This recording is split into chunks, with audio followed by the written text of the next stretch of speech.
Hi guys, so today's topic is love, and I have it written across my jumper. Can you see it in huge writing? Because love is a big topic, right? It's the thing that we all want most, but also probably the thing that we find the hardest. Love can bring us our greatest pleasure and our biggest pain.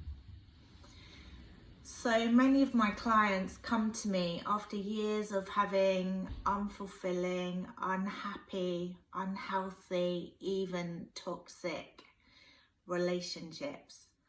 And they come to me because they've realized that they're having quite often the same relationship or similar relationship over and over again, but with different people. The same problems keep coming up. And that's because as children, we imprint our love map. So we take on beliefs because of the things we see around us, how our families are, how loving our parents are together, and how much they meet and fulfill our needs to make us feel loved and lovable. We also take on the beliefs of society. We listen to other adult figures who are important in our life, like grandparents, friends, teachers, and then later on in our teens, friends. So we create beliefs in our mind and then we live from those beliefs.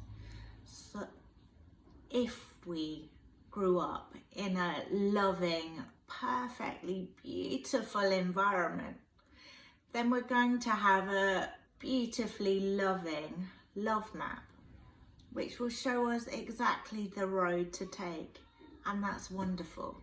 But unfortunately, it rarely happens. More often than not, somewhere along the line, we've given ourselves some unhelpful, limiting beliefs. So beliefs like, I'm not good enough, I don't matter, I'm not worthy or deserving of love, I'm not lovable, I have to work hard for love. So are any of these resonating with you? My needs aren't important, other people's needs are more important than mine. So when we have these beliefs, we live our life in accordance to them. Our conscious brain runs about 5% of our thinking. Our unconscious brain runs the other 95%.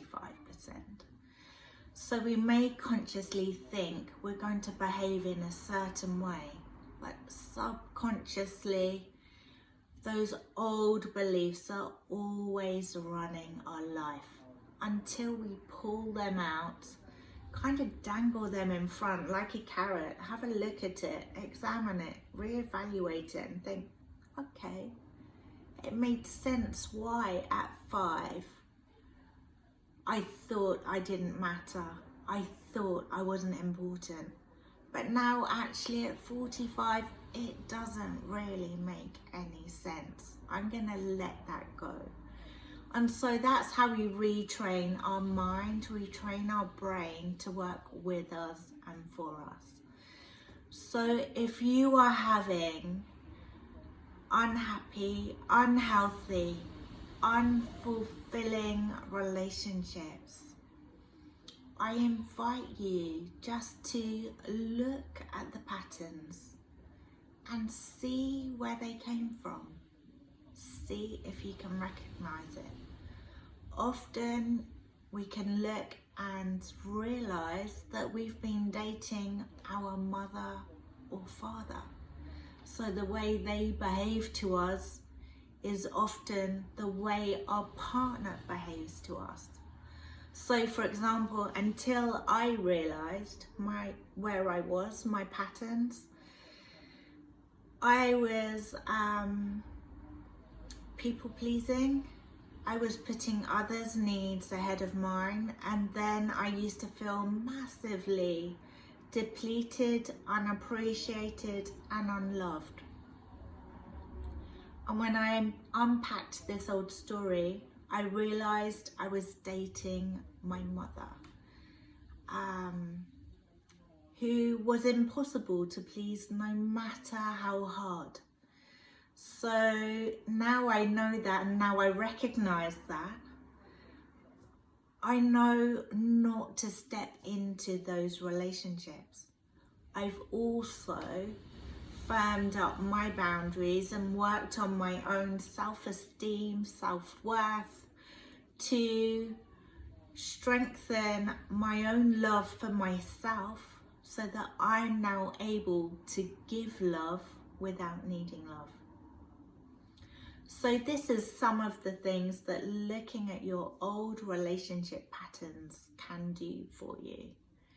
And I really invite you to notice where your old patterns come from. And instead of getting upset when you're triggered, look at that trigger with curiosity. Look at it as a messenger that's saying to you, hey, this is something you need to look at to heal. So I invite you to have a look, deep dive, go with kindness and curiosity into those stories that you've been telling yourself. But if you'd like help with this, I am here to help. So my name's Nicole Garnier. I'm a transformational hypnotherapist and mindset mentor. I am wishing you all the love in the world, and I'm wishing you a wonderful day today. Thank you for listening.